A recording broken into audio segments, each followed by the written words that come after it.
నమస్కారం. Welcome to Suman TV. నేను గీతాంజలి. వారాహి నవరాత్రుల్లో భాగంగా 8వ రోజు అమ్మవారిని ఏ విధంగా కొలుచుకోవాలి, అమ్మవారి రూప విశిష్టత, అలాగే అమ్మవారికి సమర్పించవలసినటువంటి నైవేద్యం, అమ్మవారి రూపం నుంచి మనం తెలుసుకోవాల్సిందేంటి, అమ్మ అనుగ్రహం పొందాలంటే ఎలా పూజ చేయాలి తెలుసుకుందాం. వివరించేందుకు ప్రస్తుతం మనతో పాటు ఉన్నారు ప్రముఖ జ్యోతిషులు బ్రహ్మశ్రీ నందిభట్ల శ్రీహరి శర్మ గురువు గారు. వారితో మాట్లాడదాం. గురుగారు నమస్కారం అండి. వాగర్థావివ సంపృక్తౌ వాగర్థ ప్రతిపత్తయే జగతః పితరౌ వందే పార్వతీ పరమేశ్వరౌ ఆదిత్యాయ చ సోమాయ మంగళాయ బుధాయ చ గురు శుక్ర శనిభ్యశ్చ రాహవే కేతవే నమః. శృంగేరి జగద్గురు పీఠాధిపతులకి కంచి పీఠాధిపతులకి నమస్కారములు తెలియజేసుకుంటూ కార్యక్రమాన్ని ప్రారంభిద్దాం. గురుగారు 8 రోజులు 7 రోజులు పూర్తి చేసుకుని 8వ రోజుకు వచ్చేసాం వారాహి నవరాత్రుల్లో భాగంగా. మరి 8వ రోజు అమ్మవారి రూపం ఏమిటి, అమ్మవారి రూప విశిష్టత, ఎలా కొలుచుకోవాలి అసలు అమ్మవారి? అమ్మవారికి సంబంధించి మనం గత కొన్ని రోజులుగా చేస్తున్నాం. నిన్నటి 7వ రోజున అమ్మవారిని మహావారాహిగా కొలుచుకుంటే ఈ 8వ అవతారము వార్తాళి వారాహి అమ్మవారిగా మనం కొలుచుకోవాలి. ఈ అమ్మవారు ఏంటంటే విశేషం ఏంటంటే అసలు వారాహి అమ్మవారే లక్ష్మీ స్వరూపం. ఈ వార్తాళి అమ్మవారు కూడా నవరాత్రుల్లో 8వ స్వరూపం కాబట్టి లక్ష్మీ స్వరూపంగా, మహాలక్ష్మి స్వరూపంగా ఈ అమ్మవారిని మనం భావన చేస్తూ కొలుచుకోవాలి. ఈ అమ్మవారు ఎలా ఉంటుందనంటే ఎర్రటి వస్త్రాలు ధరించి కళ్ళు నిప్పు కణికల్లాగా మిలమిల మిలమిల మెరుస్తూ ఉండి శవంపై కూర్చున్నటువంటి అమ్మవారిగా మనం భావన చేసుకొని పూజ చేయాలి. శవంపై కూర్చుని ఉంటుందట. ఇక్కడ ఈ అమ్మవారికి కూడా స్వప్నవారాహి అమ్మవారికి ఉన్నట్టుగానే 3 కన్నులు ఉంటాయి. అంతకు ముందు చెప్పుకున్నాం కదా, 3వ రోజు అమ్మవారికి 3 కన్నులు త్రినేత్రములు ఉన్నాయని కదా, ఇంకొక అమ్మవారికి కూడా త్రినేత్రములు ఉంటాయని చెప్పాం కదా. ఈ అమ్మవారు కూడా ఎర్రటి వస్త్రాలు ధరించి శవం పైన కూర్చొని ఉన్నటువంటి 3 కన్నులు కలిగినటువంటి అమ్మవారిగా చెప్పబడి ఉంది. ఈ అమ్మవారట నీలము రంగులో ఉంటుందట. బ్లూ కలర్, నీలం రంగులో ఉంటుంది. అంతేకాకుండా 4 చేతులతో ఉంటుందట. ఒక చేతిలో రోకలి, ఒక చేతిలో నాగలి, ఒక చేతితో అభయము, ఇంకొక చేతితో వరద హస్తాన్ని మనకు అనుగ్రహిస్తూ ఈ అమ్మవారి దర్శనం ఉంటుంది. కాబట్టి ఈ 8వ రోజున వార్తాళి వారాహి అంటే తామసికమైనటువంటి దేవత. కాబట్టి ఈ అమ్మవారిని మనస్సులో అలా ధ్యానం చేసుకుంటూ ఆ అమ్మవారి వర్ణంలో 4 భుజాలు ఉన్నాయి. ఒక చేతిలో రోకలి, నాగలి, ఇంకో చేతిలో అభయము, వరదము హస్తం ఇస్తూ చక్కగా ఎర్రటి వస్త్రాలు ధరించి నిప్పు కణికల్లాంటి కళ్ళతో 3 కళ్ళతో విరాజిల్లుతూ శవం పైన కూర్చొని ఉండి అనుగ్రహిస్తున్నటువంటి రూపముగా ఈ అమ్మవారిని 8వ రోజున కొలవాలి. ఇటువంటి అమ్మవారిని కొలవడం ద్వారా అనేకమైనటువంటి దుస్సంఘటనల నుంచి మనము రక్షింపబడతాము. మనకు తెలియకుండా మనకు శత్రువులు ఏదైనా చేయొచ్చు, మనకు తెలియకుండా అనేక ప్రమాదాలు మన ప్రమేయం లేకుండా జరగవచ్చు. అటువంటి వాటి నుంచి వార్తాళి అమ్మవారు మనల్ని సదా రక్షిస్తూ ఉంటుందట. అంతేకాకుండా సకలమైన శుభాలు కూడా మనకు కలుగుతాయని చెప్పి మనకు శాస్త్రం చెప్పబడింది. కాబట్టి చక్కగా ఒళ్ళు దగ్గర పెట్టుకుని వార్తాళి అమ్మవారిని విశేషంగా కొలిచినటువంటి వాళ్ళకి అసలు జీవితంలో తిరుగంటూ ఉండదని మనకు శాస్త్రం చెప్పబడి ఉందమ్మా. మరి ఎటువంటి నైవేద్యం సమర్పించాలండి వార్తాళి అమ్మవారికి? వార్తాళి అమ్మవారికి బెల్లం పాయసం, చక్కెర పొంగలి ఈ అమ్మవారికి నైవేద్యంగా పెట్టినట్లయితే విశేషమైనటువంటి అనుగ్రహం కలుగుతుంది. అంతేకాకుండా ఇది అమ్మవారికి చెప్పబడినట్లుంది. ఇంకా విశేషమైన నైవేద్యాలు, అమ్మవారికి చేయాల్సినటువంటి ఉపచారాలని కూడా మనం తెలుసుకుందాం. ఇక్కడ ప్రతిరోజు కూడాను ఈ అమ్మవారికి సంబంధించినటువంటి పూజాది కార్యక్రమాలు చక్కగా చేసుకున్నటువంటి వాళ్ళు మంత్ర అనుగ్రహం కూడా కలిగితే బాగుండు, హోమం పూజ చేసుకుంటే బాగుండు అనుకునేటువంటి వాళ్ళకి, అలాగే ప్రతిరోజు ఇన్ని విశేషాలు కలిగినటువంటి అమ్మవార్లని మనం మిస్ అయిపోయాము, కొన్ని కారణాల వల్ల మనం చేసుకోలేకపోతున్నాము అనేటువంటి వాళ్ళకి చక్కటి తరుణోపాయంగా మన పీఠమాధ్వర్యంలో 5వ తారీఖు జూలై స్వాతి నక్షత్రము కలిసినటువంటి రోజున దశమి తిథి కలిసి వచ్చింది. కాబట్టి మధ్యాహ్నం 3 గంటలకి ఈ యొక్క 9 అవతారాలకి సంబంధించినటువంటి 9 వారాహి అమ్మవార్ల హోమాది కార్యక్రమాలు చక్కగా జరిపించడం జరుగుతుంది. ఈ కార్యక్రమంలో పాల్గొన్నటువంటి వాళ్ళకి శక్తిపాతము చేయబడినటువంటి శంకరుంగలి మాలని అందివ్వడం జరుగుతుంది. మధ్యాహ్నం 3 గంటల లోపల ఈ కార్యక్రమంలో మీ గోత్రనామాదులు నమోదు చేసుకోవచ్చు. 5వ తారీఖు రోజున అని చెప్పవచ్చు. గురుగారు, మరి ఇంకా చాలా సందేహాలు ఉన్నాయండి. మరి అమ్మవారిని ఎలా పూజ చేయాలి ఇవి కూడా వివరించండి. అమ్మవారు మనకు ఈ సంబంధించినటువంటి లలిత అమ్మవారిలో సైన్యాధ్యక్షురాలుగా ఈ అమ్మవారి గురించి చెప్పడం జరిగిందమ్మా. ఈ అమ్మవారు రథం పేరట కిరిచక్రము అని అంటారు. అంటే 1000 వరాహములు ఉండి లాగుతూ ఉంటే అమ్మవారు రథం మీద కూర్చొని వస్తూ ఉంటుందట ఈ అమ్మవారు. చాలా విశేషమైనటువంటి అమ్మవారమ్మ. ఈ అమ్మవారికి సంబంధించి విశేషమైనటువంటి ఏ నెలలోనైనా కానీ ఈ అమ్మవారి అనుగ్రహం కావాలి అనుకున్నటువంటి వాళ్ళు రేవతి నక్షత్రం రోజున ఈ అమ్మవారి పూజ, అర్చన, అభిషేకము, హోమము చేస్తే ఈ అమ్మవారు అతి శీఘ్రంగా ఫలిస్తుందట రేవతి నక్షత్రం ఉన్న రోజున చేస్తే. అలాగే ఈ అమ్మవారు ఎవరయ్యానంటే సాక్షాత్తు విష్ణువు వరాహ అవతారం అయితే ఆ వరాహ రూపానికి జోడీగా లక్ష్మీ అమ్మవారు వారాహి అమ్మవారి రూపాన్ని ధరించి ఉన్నది. అందుకే ఈ అమ్మవారి లక్ష్మీ సహస్రనామాల్లో వారాహి, ధరణి, ధ్రువ అనేటువంటి యొక్క సహస్రనామంలో ఒక నామం. అంతేకాకుండా ఈ అమ్మవారు ప్రధానంగా ఈ అమ్మవారిని విశ్వేశ్వరుడు, కాశీ విశ్వేశ్వరుడే. ఎందుకంటే కాశీ క్షేత్రానికి క్షేత్ర పాలకురాలు ఈ వారాహి అమ్మవారు అయితే, విశ్వేశ్వరుడు విశేషంగా ఈ అమ్మవారిని వింధ్యాచలం కొండలో ఈ అమ్మవారిని ప్రతిష్ఠ చేశాడు. ఇప్పటికీ కూడా ఆ అమ్మవారు పూజలు అందుకుంటూ ఉంది. అంతేకాకుండా ఈ అమ్మవారికి పూజ చెయ్యాలి అనేటువంటి ఆలోచన ఉన్నటువంటి వాళ్ళు రాత్రి దేవత ఈ అమ్మవారు కాబట్టి, అంటే సూర్యోదయం నుంచి సూర్యాస్తమయం వరకు కాకుండా అమ్మవారికి ఇష్టము రాత్రి సమయం కాబట్టి సూర్యాస్తమయం తర్వాతనైనా కానీ లేదా సూర్యోదయం లోపలనైనా కానీ కాలకృత్యాలు తీర్చుకొని ఖచ్చితంగా ఈ అమ్మవారికి పూజ చేసుకుంటే విశేషమైనటువంటి ఫలితాలు కలుగుతాయి. రాత్రి దేవత అన్నారు కాబట్టి రాత్రి సమయంలో సూర్యాస్తమయం తర్వాత చేసుకునే వాళ్ళైతే ఖచ్చితంగా సూర్యాస్తమయం కంటే ముందే దంతధావనము, కాలకృత్యాదులాగా మళ్ళీ తీర్చుకొని అప్పుడు పూజాది కార్యక్రమాలు చెయ్యాలి. అయితే ఈ పూజాది కార్యక్రమాలలో సాధారణంగా కలశం పెట్టుకునే అవకాశం ఉన్న వాళ్ళు కలశం పెట్టుకోవచ్చు. కలశం పెట్టుకోకపోయినా మాకు ఆచారం లేదు అన్న వాళ్ళు చక్కగా ఈ అమ్మవారికి సంబంధించి చిత్రపటాన్ని పెట్టుకోవాలి. అయితే శక్తి ఉంటే ప్రధానంగా మొట్టమొదటగా శ్రీచక్రము కానీ లేదా లలిత అమ్మవారి చిత్రపటము, ఒకవైపున కుడివైపున ఈ దండిని దేవి అంటే వారాహి అమ్మవారు, ఎడమ వైపున మంత్రిని కాబట్టి రాజశ్యామల అమ్మవారి 3 చిత్రపటాలని పెట్టి చేసుకుంటే చాలా విశేషమైనటువంటి ఫలితం కలుగుతుంది. లేదా అమ్మవారి చిత్రపటం ఒక్కటి పెట్టుకొనైనా కానీ పూజ చేసుకోవచ్చు. ఈ అమ్మవారు పూజ చేసే సందర్భంలో విశేషముగా అభిషేకము, అర్చన ఇవన్నీ జరిపిన తర్వాత ప్రతిరోజు ఖచ్చితంగా లలితా సహస్రనామ పారాయణం చేయాలండి. ప్రతిరోజు చేయాలి. ఎటువంటి పుష్పాలను అమ్మవారికి సమర్పించాలి గురుగారు? ప్రత్యేకం ఏమన్నా ఉందా అండి? ఈ అమ్మవారికి ప్రధానంగా పుష్పములు అనేటువంటిది నీలి రంగు పుష్పాలతో అర్చన చేయాలి. అంటే నీలి రంగు చామంతి పుష్పాలు కానీ లేదా నీలి రంగు శంఖు పుష్పాలు దొరుకుతాయి కదమ్మా, ఆ పుష్పాలతో అర్చన చేసిన అమ్మవారికి ఇప్ప పూలు అని అంటారు కదమ్మా, ఆ ఇప్ప పూలతోనైనా కానీ అర్చన చేయవచ్చు. అయితే అమ్మవారికి దీపారాధన చాలా ప్రీతికరం.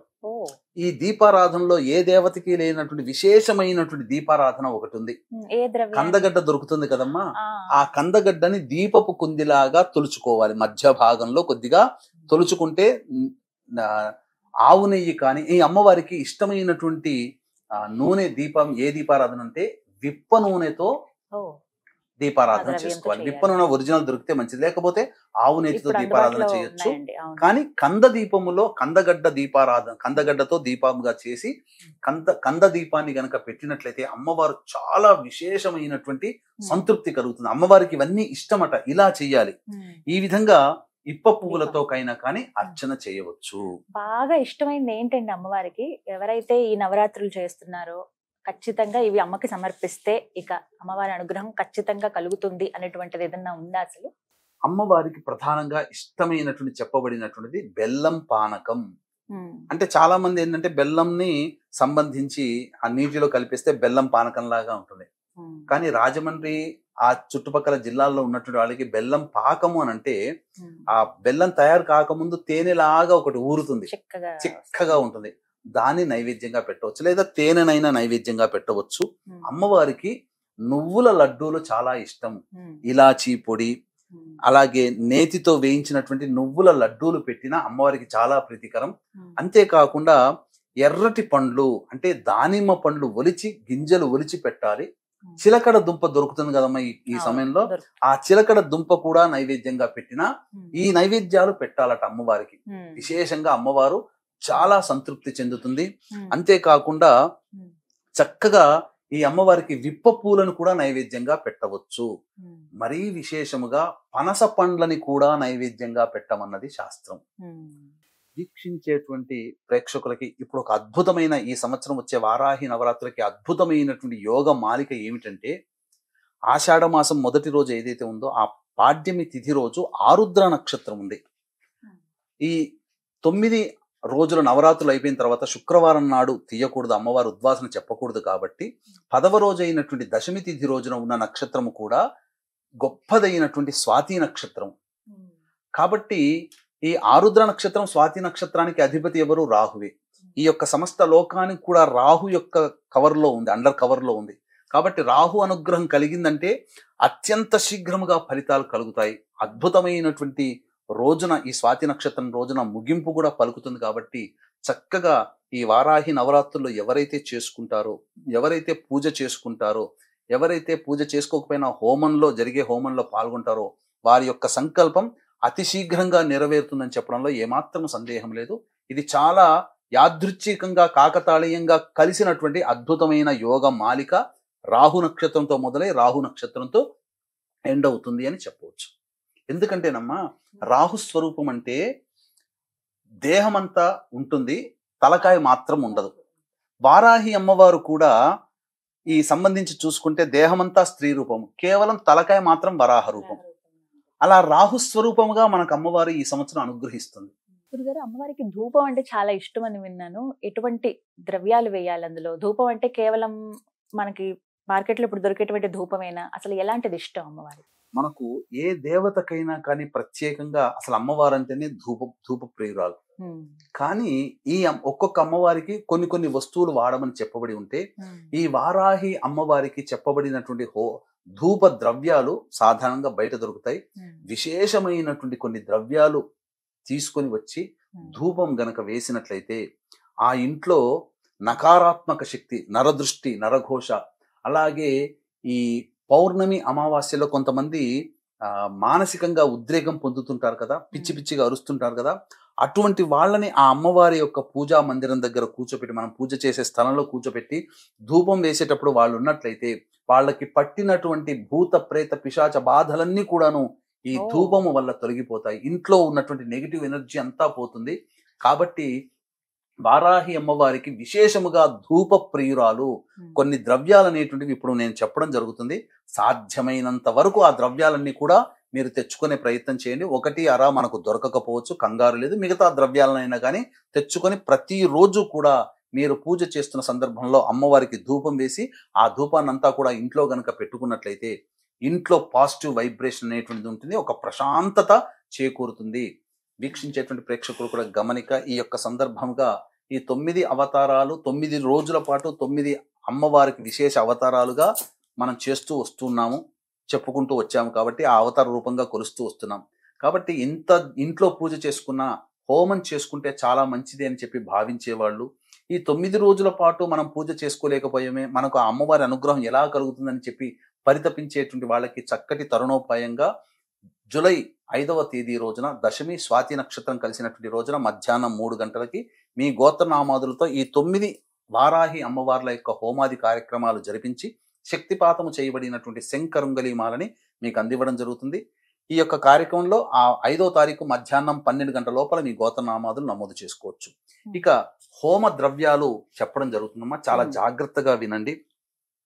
గుగ్గిలం అంటే తెలుపుదైనా నలుపుదైనా కానీ, యాలకుల పొడి, ఇలాచీ పొడి అంటారు అది, అలాగే పసుపు పొడి, మరియు తెల్ల గురివింద గింజల పొడి, తరువాత తెల్ల ఈశ్వరి వేరు మనకు ఆయుర్వేదం షాప్లో కానీ పచారీ షాపులో కానీ దొరుకుతుంది. తెల్ల ఈశ్వరి వేరుని పొడి చేయడం, ఆ పొడి అయినా కానీ, తెల్ల జిల్లేడు పువ్వులు తీసుకుని వచ్చి నీడన ఎండించి అది ఆ ఎండించినటువంటి తెల్ల జిల్లేడు పువ్వుల యొక్క పొడిని, మిరియాల పొడి, మిరప పొడి, శొంఠి పొడి, మొత్తం ఈ 9 రకాల ద్రవ్యాలు ఎన్ని కుదిరితే అన్ని తీసుకుని వచ్చి ఆ యొక్క ధూపము గనుక అమ్మవారికి వేసినట్లయితే, మండుతున్నటువంటి ఆ బొగ్గు మీద వేసినట్లయితే ఆ ధూపం వెలువడుతుంది.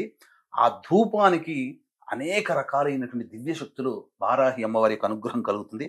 ఈ వారాహి అమ్మవారి 9 రోజుల పాటు చేసిన తర్వాత హోమం కూడా చాలా విశేషమైనటువంటి. హోమం చేసుకునేటట్టయితే తోక మిరియాలు, తెల్ల ఆవాలు, పనస పండు అనేటువంటిది ఆ హోమ ద్రవ్యంగా వాడవచ్చు. ఇక అమ్మవారికి తాంబూల సేవనం అంటే చాలా విశేషం కాబట్టి సుగంధ భరితమైనటువంటి ఇలాచి, యాలకులు, జాజికాయ, జాపత్రి, పచ్చకర్పూరం కలిపినటువంటి తాంబూలాన్ని పెట్టి ఆ తాంబూలాన్ని ఎవరైనా తీసుకోవచ్చు. అంతేకాకుండా ప్రధానంగా ప్రతిరోజు కందదీపం పెట్టవచ్చు. ఆ కందదీపం పెట్టినటువంటి దాన్ని మరుసటి రోజు వాడుకోవచ్చు ఇంట్లో, కూరలో వాడుకోవచ్చు. లేదు 9 రోజులు అదే దీపం వెడుకోవచ్చు. కందదీపం 1, 2 అనేటువంటిది ఎవరి శక్తి కొలది వాళ్ళు చేసుకోవచ్చునమ్మా. తప్పకుండా ఈ చెప్పినటువంటి విధి విధానంగా ఎవరైతే చేసుకుంటారో సంపూర్ణమైనటువంటి అమ్మవారి అనుగ్రహం కలిగి ఆ వారాహి అమ్మవారి అనుగ్రహంతో మీ యొక్క కోరికలు సత్వరముగా నెరవేరి సకల శుభాలు మీ జీవితంలో కలుగుతాయని చెప్పడంలో ఏమాత్రం సందేహం లేదమ్మా. చాలా చక్కగా వివరించారండి. అసలు అంటే చాలా మందికి సందేహాలు ఇవన్నీ కూడా ఎలా చేసుకోవాలి ఏమిటి అని చెప్పి చాలా వివరంగా తెలియచేశారు. సంతోషం గురుగారు. చూశారు కదా, చక్కగా ఈ 9 రోజుల పాటు మనమైతే పూజలు జరుపుకుంటాము. ఏ రోజుకి ఆ రోజు ఎలా కొలుచుకోవాలో అమ్మవారిని తెలుసుకున్నాము. అలాగే గురువు గారి ఆధ్వర్యంలో జూలై 5వ తారీఖు అండి, ఇక 10వ రోజు, అది దశమి, ఆ రోజున విశేషంగా వారాహి హోమం నిర్వహిస్తూ ఉన్నారు. 9 రూపాల్లో అమ్మవారిని ఏ విధంగా అయితే కొలుచుకున్నామో 9 రోజులు, అలా ఒకే రోజున ఈ 9 రూపాల హోమాలు అనేవి నిర్వహిస్తున్నారు. ఎవరైతే భక్తులు పాల్గొనాలి అనుకున్నారో స్క్రీన్ మీద గురుగారికి సంబంధించిన నెంబర్స్ ఇస్తాను. కాల్ చేసి ముందుగా మీరు వివరాలు కనుక్కుని అలాగే మీ పేరు, గోత్రం నమోదు చేయించుకోండి. హోమంలో పాల్గొనండి. నమస్కారం.